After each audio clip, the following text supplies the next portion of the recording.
Hey guys, how you doing? Before you ask, no, I'm not dressed like this because this is supposed to be some like OnlyFans video and you guys came across it by accident or something. No, it's because today I'm actually filming this video from the hotel in Fukuoka because I'm still there right now. Basically, every year after the anniversary, Blue Archive has had kind of an IRL event somewhere within the country. It initially started after the second anniversary with the stamp rally within Akihabara, followed by the after third anniversary Kyoto and then Kobe event. So you can kind of see a trend of it slowly going further to the west, although they skipped out on Osaka. So, haha, you people who walk on the other side of the escalators, haha. But either way, it seems that this time around they have decided to go even further west after the fourth anniversary, as they have gone all the way to Fukuoka, close to the western end of Japan. So who knows, maybe if this trend keeps on going, we might actually see an event in Okinawa or maybe even in the Philippines for all we know. That's it, the entire trip here actually was pretty wild because I decided to come here on the second weekend of the event, and it just so happens that on that weekend there was actually a typhoon that hit Japan, so I ended up having to take an 8-hour train ride just to get from Tokyo to Fukuoka, like very usual normal stuff, right? Either way, the big difference this time around is that this time around the scale was actually fairly small because of the fact that it took place within a single mall. Although I guess you could make the argument of whether or not it's smaller than the Akihabara one, since the mall that it took place in this time around was actually pretty massive, and the Akihabara one, it took place across many small stalls throughout the street. So if you were to lump all of those different stalls together, maybe it might have been around the same size. That said, the other big difference is also the fact that this time around the event was actually not a stamp rally. Instead, it was actually a puzzle riddle solving activity event instead.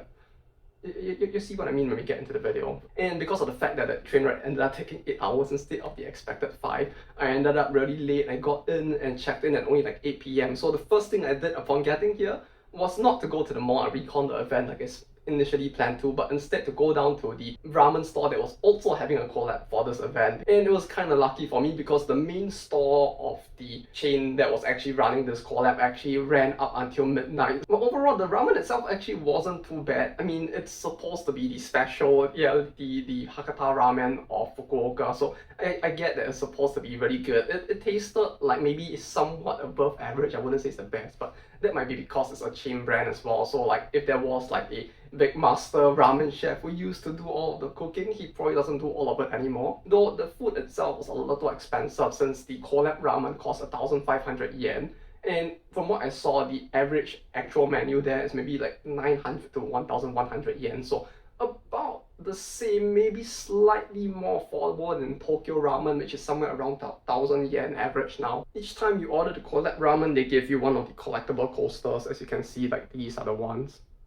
Here is the Mutsu one, the Iori one, as well as the ARoute one. I was kind of lucky in that I actually managed to get 3 different ones. Granted, there are 8 variations, so the probability of that should have been pretty high, but hey, crazier things have happened before, so the fact that I didn't get a dupe within the 3 is already pretty good to me. Though the thing with this is that you only get it 1 per ramen eaten, so to collect all 8 is probably gonna be a very difficult task, I would imagine.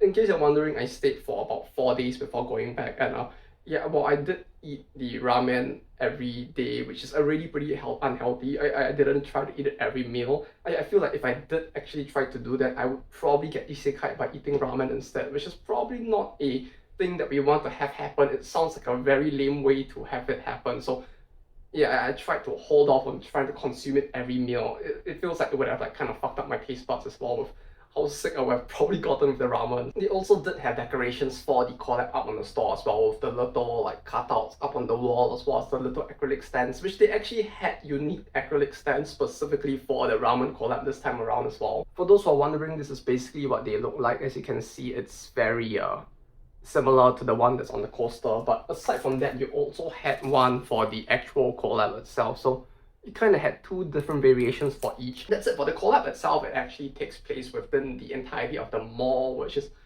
in my opinion, fairly big, by Japanese standards at least, because we don't really get like super massive malls in Tokyo to the same extent very often. So seeing one this big, this close to the station actually made it kind of interesting. And I think most of the collab specific like like goods as well as displays were all within the basement within the Bandai Namco cross store. So basically the entirety of the basement of one of the wings as well as the first floor was almost entirely bought out by Bandai Namco to basically set up both the Gundam base, which is on the first floor, and then everything else that they actually produce, such as the gachapon machines, the different goods for all the different series, the kujis, the card games, all of that was in the basement instead. So they actually had an entire area set aside for this specific collab. And it was kind of cool. It looked a little better than how some of the other collabs within the store was set up, in the sense that you actually had a dedicated area with the shelves for all the goods. There were a bunch of stands there which they actually displayed most of the goods on as well, so you could get a look at everything before you decided whether or not to purchase it. And then you had these standees, the life-size ones, were each all lined up along the wall on the hallway entering from the side entrance of the mall as well. So the way that the puzzle mystery solving activity itself kind of works is that you basically had to purchase a folder which kind of looks like this, right? It has both of the characters that are involved in the story specific to that event on it.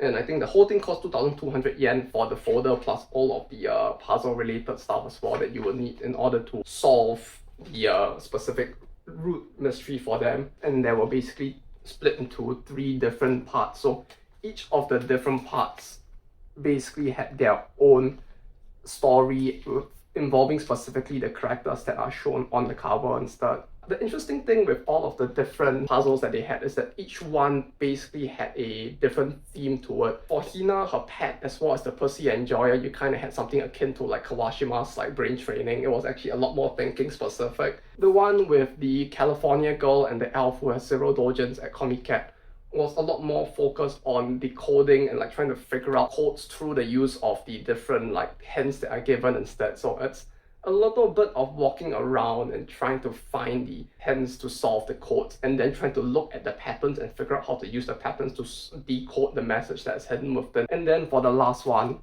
is the shit's fucked arc with Aru, Weed Girl, as well as Feed. And this one was the most amount of walking, hence the name, which isn't written specifically on it, but on the first like briefing sheet that all 3 had, which is basically like Dotabata, which is like panicking, so like shit's fucked and all that, you know. But yeah, I think out of all the events till now, this one is also probably the one that is most reliant on your Japanese knowledge, as in like the Japanese language knowledge in particular, because there was actually quite a lot of use of and it will be pretty difficult to just take this out and show it, but I'll try and explain a little bit of it later. But basically for some of them, they actually used a lot of word rhyming and puns and like things like that to try and trip you up or to give you hints in a way that will lead you towards the actual answer itself. So it can actually get quite confusing, especially if you couldn't read Japanese. And the thing is that they actually made it such that, and this is something that's very different from the previous stamp rallies, they actually made the story of the event itself actually very linked to the actual like puzzles you needed to solve. So like for example, for the one with Kufu as well as Pointy Elf, you can see that like on the back of the main briefing there is the story here, and the story itself across the different segments of the quiz. So like for each individual mystery, you would actually have multiple segments where there are story in the middle. And during the story segments, there would actually also be hints as to what you need to do next. So there is a lot of reading that needs to be done in a way that you need to be able to understand what is going on and use the situation to be able to solve the thing, which I found to be really cool. And I really found it interesting how they incorporated all of the story into the thing itself. And not only that, but how they incorporated the gimmicks of each of the individual route to fit the personalities of the characters within it. Like granted, maybe for people who are super into puzzle stuff, like the people who play like Blue Room or whatever the roguelike puzzle game is, it might seem quite simple, this one. But overall, I feel like for the average person who doesn't really do this kind of stuff a lot, it actually would be kind of tough. So overall, I did feel pretty well done.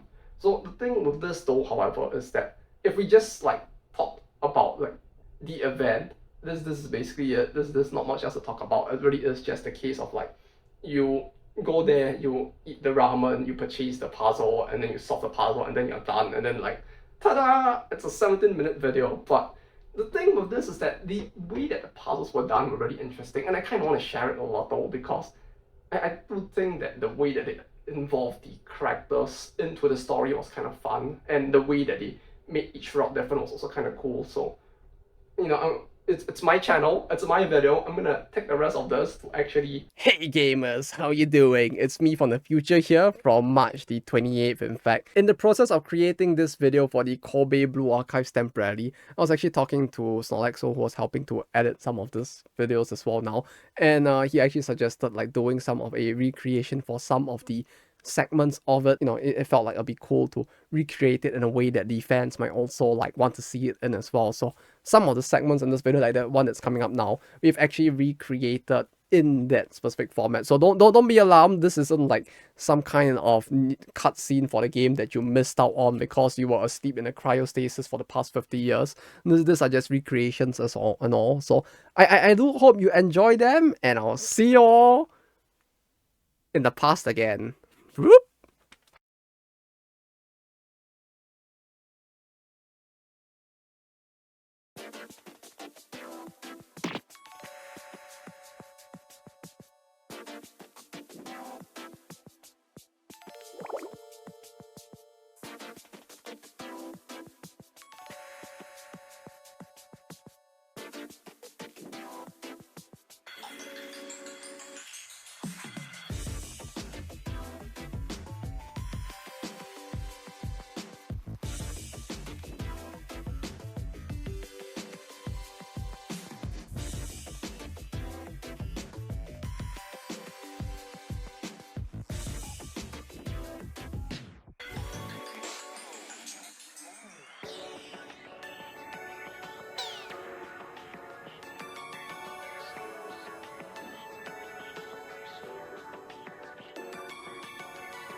So for the first one, the focus of the entire puzzle that you have to solve was very thinking based instead. Like, I would say physically I enjoyed this one the most of the three because this one involved the least amount of walking.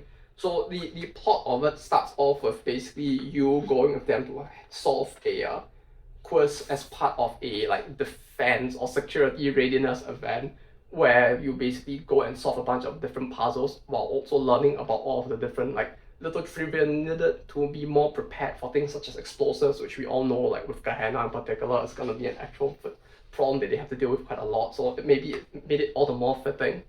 And for the course that the three of them went through, basically you had to try and initially, in this first part of the story, figure out the little quiz that the security company that's running the event had set up. You basically had to use all of the different hints here and basically try to figure out all of the numbers here, and then this will basically lead you to figure out like, oh, like for the drone, for example, it has a sight range of 150 centimeters, and the way you would figure it out was that, like for this first question, for example, there are individual hiraganas in each of the parts of the numbers, and you have to basically use the items here to actually figure out the number. So like, there's a cat, that's a neko, so ne and ko, and then you basically try to figure out where each item is and just link it to the thing. It might sound simple at first, but yeah, it requires a little bit of thinking outside the box for some of these to basically first arrive at that point in the first place. Like for this one, for example, where they just give you 3 items and a line, and you're basically supposed to figure out that you're supposed to use the name of the items together with this number at the back to basically find the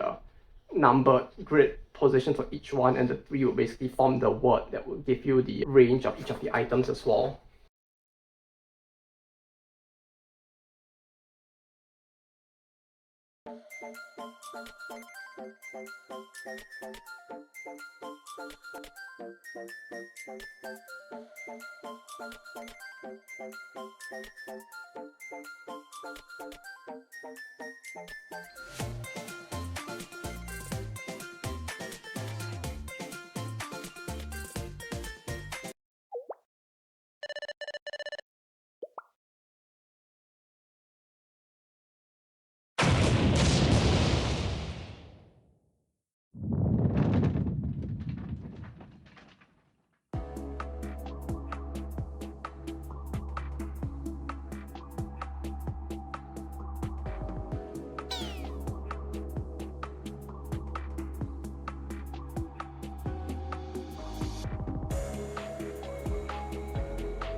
So for the second part, once the lockdown happens, you basically need to fight your way out. But the thing is that as part of the plot, because of the fact that they are in their little costumes for the activity as well, you as a sensei were like, oh yeah, but no, Hina, you look really cute in the outfit. We need to make sure that you get through the whole thing without like actually causing damage to it, since you still need it for the event later on as well. And so the whole point of the next part is for you to basically try to help them plan their way through getting through all of the security systems without taking any damage.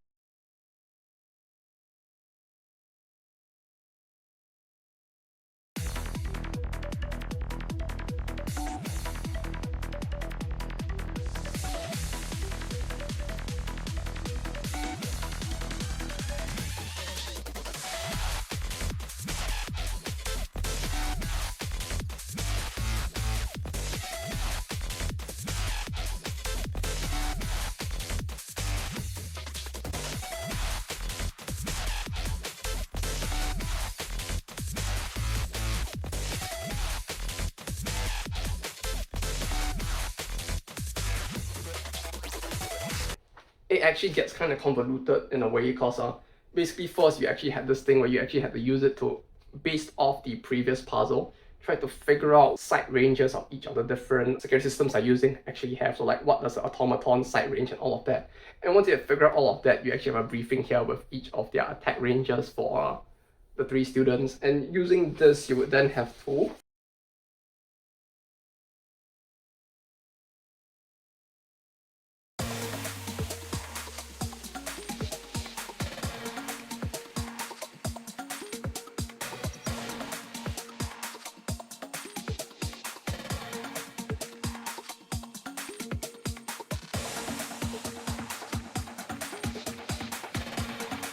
So the way it will work is that you would try to figure out where each of them needs to stand and proc their abilities to get through this in the course, and then you would write the katakana on the grid over here, and this would basically form the operation name, which would then have to enter into the line app that's being used together with this.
And that basically carries on for a little bit, as you have to do one for like the basement one, first floor as well. And then once you get through all of that, the story arc for them actually ends.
The thing I find really cool about it is just the fact that, like, especially for the final gimmick, you actually had to make use of the terrain itself in a unique way, in the sense that, like, they actually tell you here that there's like a little staircase, and on the previous one it also tells you there's a staircase here, and you then have to infer using the staircase, and that when you get to the upper floor, there's already a dead enemy there that apparently the attack ranges that you have, especially for Kayoko, because it's just an AoE, actually can hit upwards if used in the right position. So you need to infer that, figure out the attack range, and then basically use the different papers together, all the different grids from this as well as the first part of the puzzle, to then figure out how to get through all of this safely and get to the end. Like, there's a lot of coherent flow between each of the different parts to basically get you to the finishing end of the puzzle.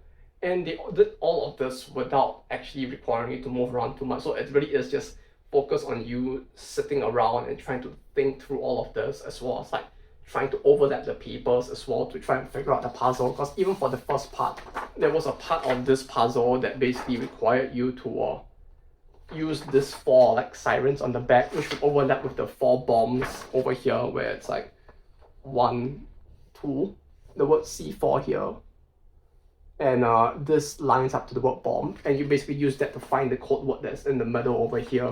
So there is a lot of things that requires you to think outside of the box to be able to figure out, because you're not just like looking at this and just like writing things down on the paper to solve it like a math question. Overall, story-wise, so I would say this one was the most simple of the 3, but I guess it's in part because of the fact that the 3 characters all aren't the super hype, like energetic type. So while you do have cute moments within it, it's a lot more of like 3 fairly serious people walking their way through the thing. So what I would say physically is the one I like the most, because I could rest more. It was also the one that was the least interesting gimmick wise. There wasn't as much of for them to play off the characters themselves in a way that would make the puzzle more interesting. That is very different from the one involving the Kufinator, for example.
For this one, it was basically just the 2 of them being paired together to solve the decoding activity route instead.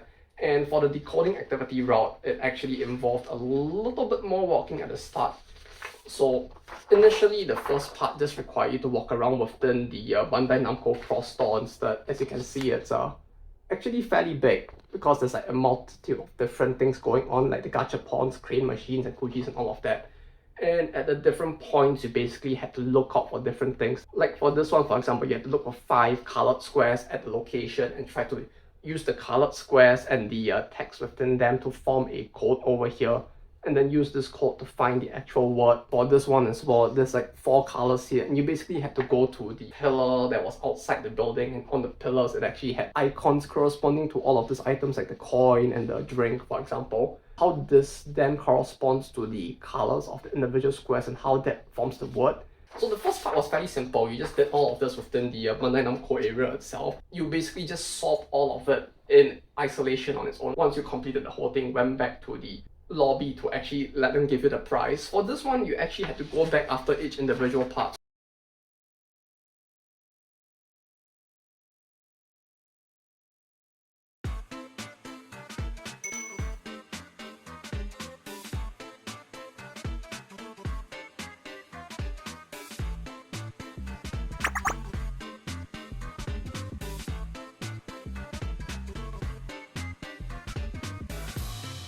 So for the next segment, it actually expands out a little more, because once you figure out what to do for the first part, you then have to go out into the first floor as well as the basement of the entirety of the mall instead.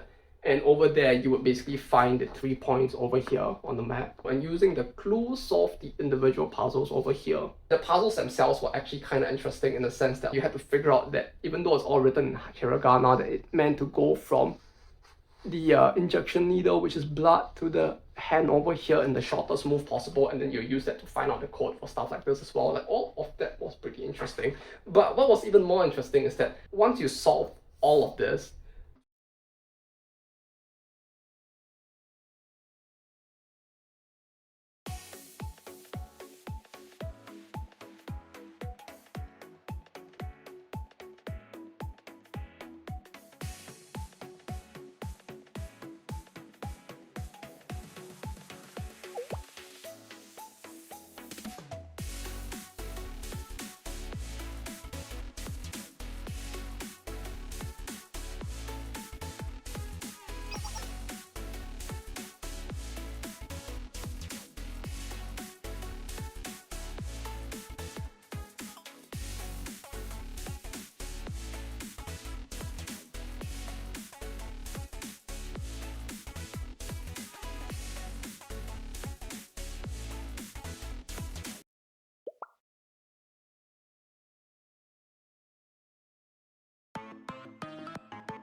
and you then have to figure out how she messed it all up and find your way to the correct answer instead. And what I found pretty cool about it was that if you flip the paper around, you can see the 3 little dots here. No, that's not me like dripping my wets on the paper because I was like being too much of a sweat lord or something. This was more so like them trying to print the whole, her using a very weird method to print the text on in a way that looks natural, and that left the marks on her back. So you were supposed to like try and figure this out for yourself, and then figure out which of the text had to be omitted, and then resolve the whole thing again.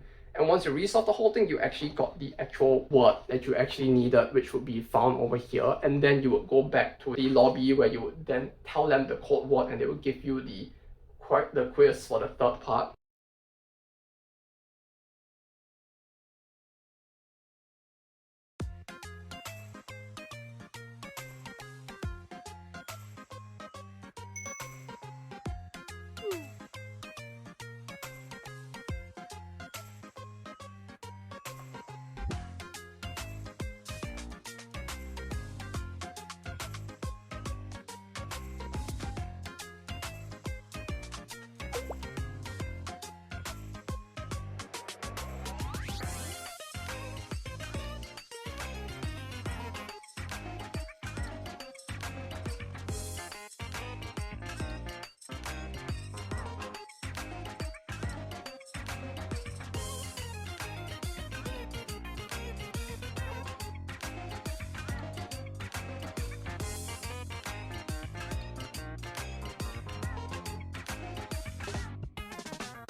And basically, you had to figure out based off of the stickers that were shown on the story itself over here, like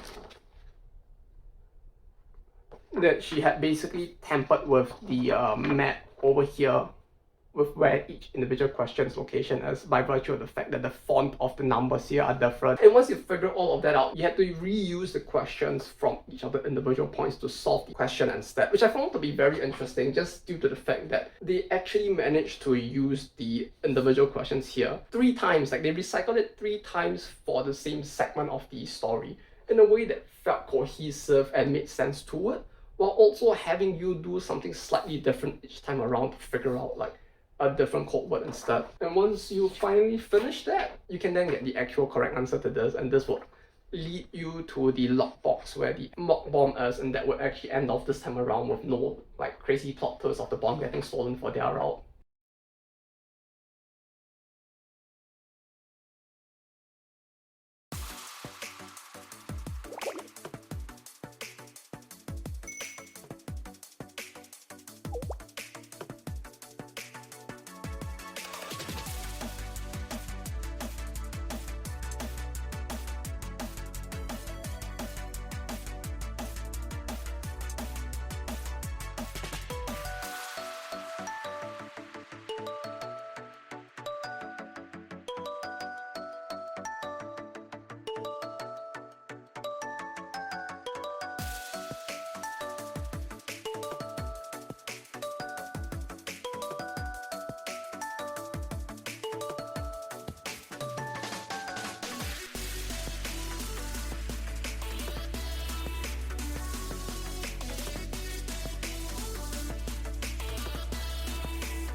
Overall, I think I actually enjoyed this one more simply because of the fact that it made use of the different questions in a way that actually allowed you to go through the same thing multiple times and think of it in different ways. And I thought that was cool, on top of the fact that they really tied in the characters themselves, in particular how Mutsuki would act with the story of the puzzles themselves. Like, it actually felt like actually pretty good writing, since it did allow her personality to shine through as you went through the entirety of this segment. Although, unfortunately for China, it's just like in real life, she unfortunately didn't have too much time to shine, hence why she has no thin looks at Comic Cat. But putting that aside, like, yeah, overall, because of the more serious personality she has, I feel like in general she's just like the more serious, diligent person. It allowed for Mutsuki to shine even more through all of this, but at the same time, it didn't give Chinatsu as much of the screen time as a result.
And for the last one, it was actually the one that required you to walk around the most.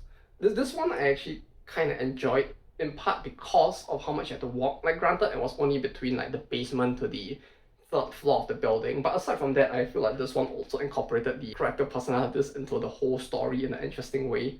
Especially since the difficulty for this segment comes from the fact that all three of them are dead cells that keep fucking up with anything. It's hard to explain it just from this alone, but basically this puzzle actually gives you a map of the three different floors, the basement, the first and the third floor. And as you can see, there are like little icons over here for different items. You basically have to use those icons as the questions would tell you to go to where the specific icons are and look for a specific thing and use that to solve the question. So like for this first one, for example, they ask you to go to the 10th icon on the map, which is on the basement somewhere in the middle, and then you would go there and look for this icon, which was the letter A and the signboard for La Festa. And then for this one, it actually involved going into the flower garden and like trying to find the flower names that basically managed to pair two of these together. And then based off the ones that you did find, there would be like different hiraganas that would actually form the word here and stuff like that. It basically is a lot of walking around, observing things and solving the questions. I feel like of the three, this one was probably the easiest because when you know that you need to go down to the point on the map, because like unless you're a card game player and you have like the triple the debuff, like clearly not me, obviously, and you didn't realize this was in the thing and you were just looking at this and like going like, what the fuck is the 10th? Like as long as you weren't doing something stupid like that, the questions were fairly easy and you would be able to like solve all of this fairly quick and then use the words here on the crossword puzzle at the back, which would then give you the keyword, which you would then use to go to the next area. Or although you can see there's a little bit of mud here, you can thank Feats for falling in a hole again for that. But in spite of the fact that she calls the mud to be there, as the story progresses, she actually mentions that she actually somehow has like mud version or something because she can see through and know what the word is. I guess all that time falling to different holes and like getting a picture taken by you for blackmail has kind of worked out instead for her.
Yeah, the lockbox itself was within the mall and it had a little bit of the like bullet effects that they just pasted onto it, which was kind of funny. But what I really liked about it was that basically because she shot her way through the lockbox, the puzzle kind of ended up like this.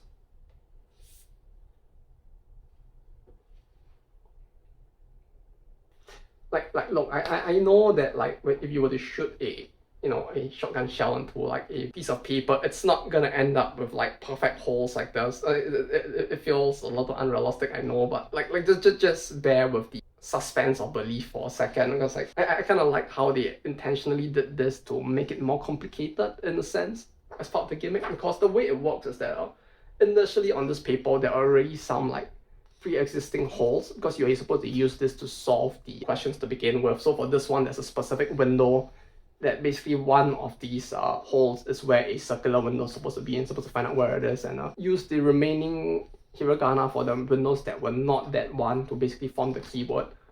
And you basically had to figure out the task as well as how many that you're supposed to put in the answer here, which usually there'll be like a number of boxes to tell you how many words it is. You have to figure out for yourself how many characters there are through like staring and trying to infer it from the bullet holes as well. With this one as well, it wasn't that hard, to be honest. It's just more of like trying to figure out like what the fuck was being written behind the bullet holes that was a little more complicated. But once you actually managed to solve all of this, you then had to use this on the back page, where you had to basically find this specific monument in the mall and use the different symbols on it which actually correspond to these to figure out the route you must take through the maze. And yeah, you can't like overlap and cross the same cell twice. So the interesting thing with the maze is that initially it was supposed to be that where you see holes were supposed to be also impassable points on the grid. However, yeah, as you can imagine, because like these specific ones were put in by Haruka-san instead, they weren't there initially, so you can pass through those. So you actually need to figure out which holes are which, and then like move through the whole thing, and then you would basically get the keyword at the bottom, which would tell you to go to a specific spot.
Yeah, so the correction that was added was basically an additional icon that was a cloud. You were basically meant to figure out, based off like basic Japanese understanding, that for one of the tasks on the very first piece of paper, it actually asks you to go to the Kumo icon on the map. And when you first looked at the map, the only Kumo was the spider that was over here.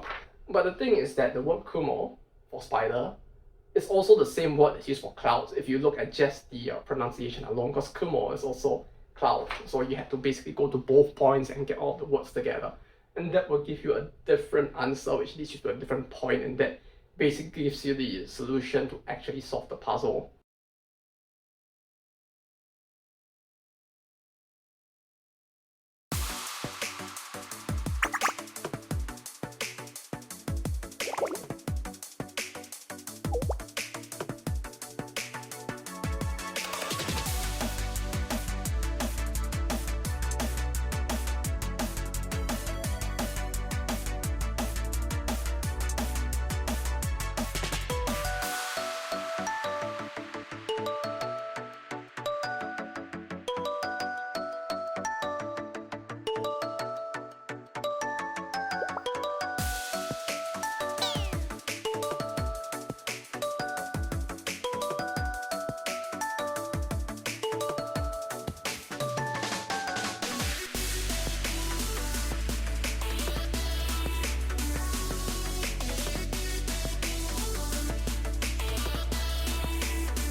Yeah, overall I kind of liked it a lot because of the fact that it really plays into the type of characters that all three of them are. With Aru, she doesn't directly sabotage anything unlike the other two, but in a sense it makes her a very good primer for why everything else like messes up in the way that it does, and so involved with how each of the individual characters would typically act.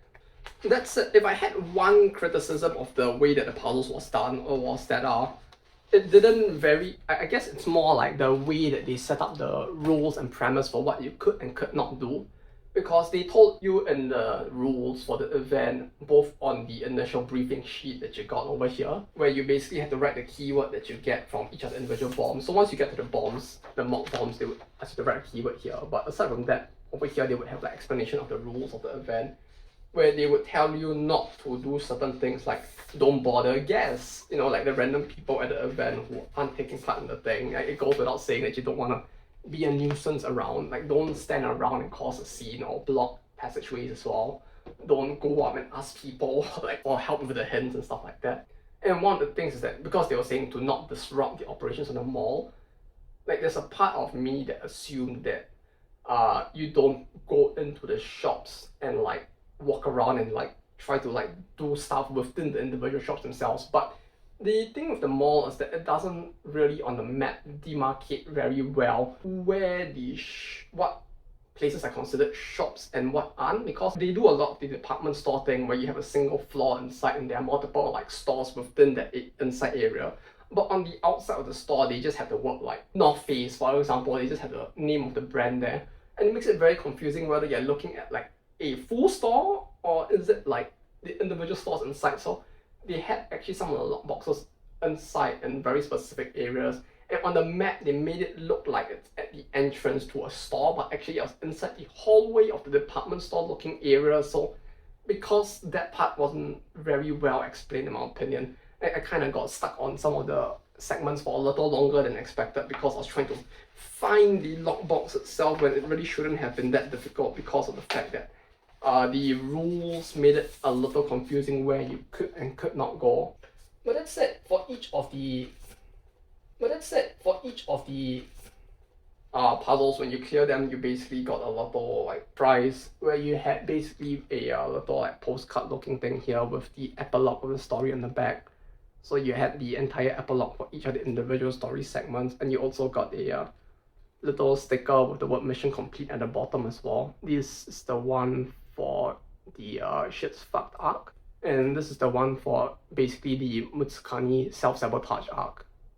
The only other thing I kind of regret doing was starting with the Hina one and ending on the Aru one, because when I went there I didn't know what the individual themes for each one was, so I just opened one first, which was the Hina one. I just did that, and yeah, as you can imagine, like the puzzles, they aren't super complicated, but if you're not someone who does a lot of these puzzles all the time, they can take a while, I think, especially because I got lost for a little bit trying to find the lockbox for the first one. I think it took me like maybe like 1 hour 45 minutes.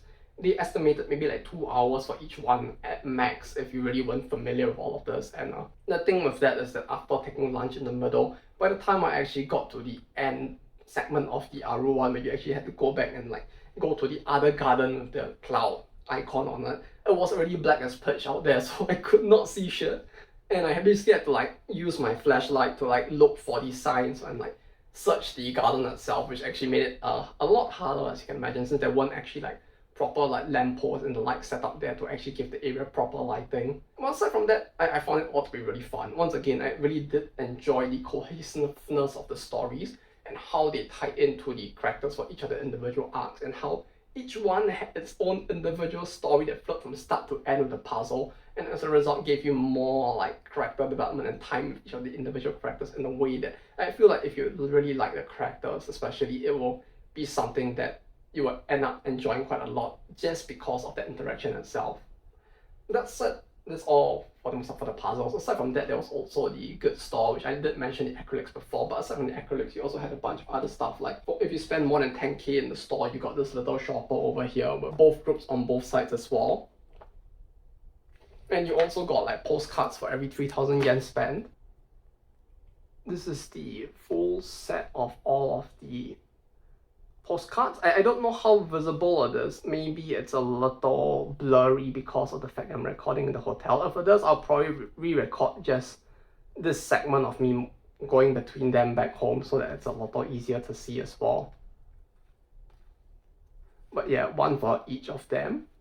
And then you also had one with all of the 8 SD characters on it. But yeah, as for the size of the event, personally for me, as I mentioned before, it is a lot smaller than the previous ones. But as someone who has long advocated that I kind of did enjoy like how small scale things were in the second anniversary. Like I did enjoy the Akihabara stamp rally a lot more than the Kobe one, for example.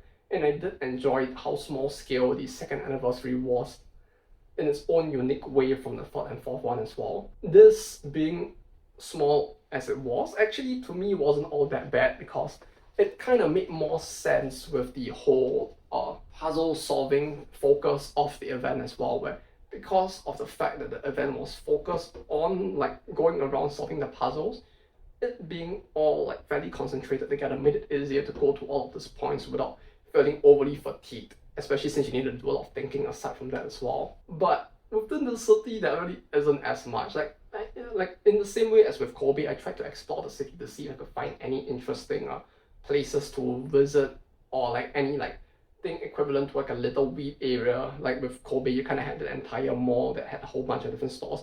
There really wasn't one like that within like Fukuoka. Like in the end, there were a bunch of like Rashimbans, there were a bunch of like Surugayas and melon books as usual, but to find stuff that was unique, you really had to travel a decent bit between different locations. Although I would say, like, if you do visit Fukuoka and you're interested in any of that, the Rashimban is split between 3 different ones. One is actually within this mall that the event took place in Canal City. That one actually felt really mid, unless you're really into VTuber specifically, because that was really like the VTuber specialized one.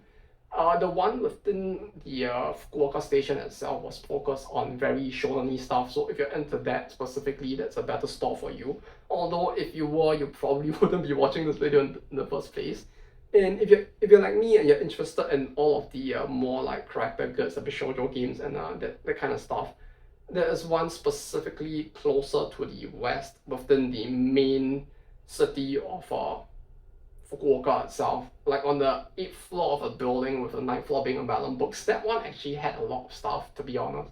Especially if you're into the more doujin stuff, they had both second-hand doujins as well as like all of the older like visual novels and the like as well. Although there actually was also a soft map under the train station for, I don't exactly remember the station name, but it was basically the big camera soft map where you could basically go to, and they actually had a entire floor for like anime stuff specifically, and they actually had a very like, and it pains me to use this word because it's only been like maybe like 10 or 15 years, but they had a fairly like retro like R18 adult section as well, where you basically had the tubs coming down and you basically had to like go in through the tubs to get into the section. Like I feel like, especially with softmat and big camera, they've pretty much cleaned up their image within Tokyo. Like the big camera at Akihabara itself used to have an adult section as well, but that has been completely removed.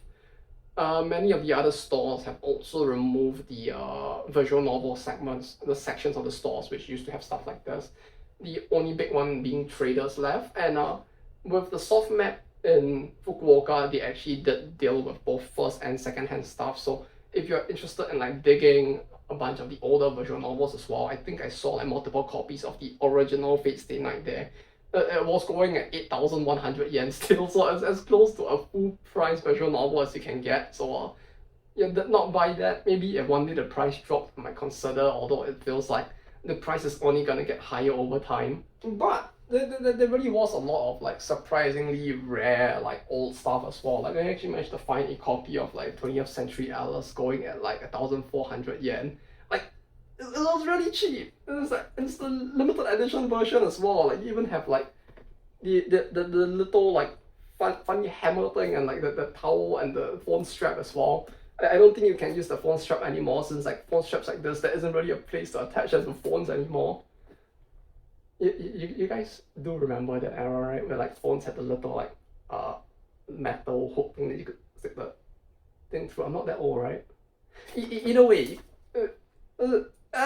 really cheap. Like holy shit, like stuff like this where you can find like really old stuff. I think they had like the Blue Archive Blu-ray for the anime, which like they sold the full box set for 8,000 yen, which is a lot cheaper considering that that's the price of each individual Blu-ray at some point, and it comes with the box as well, which you can only get from. But that said, that's all I have for y'all for today. Thank you all for watching. I feel like this video may have been a little too long, but hopefully that also means that I managed to give you guys a little bit more of an insight into the event rather than just saying it happened in mall and had puzzle and just ending it off there, and hopefully that made it a little more enjoyable.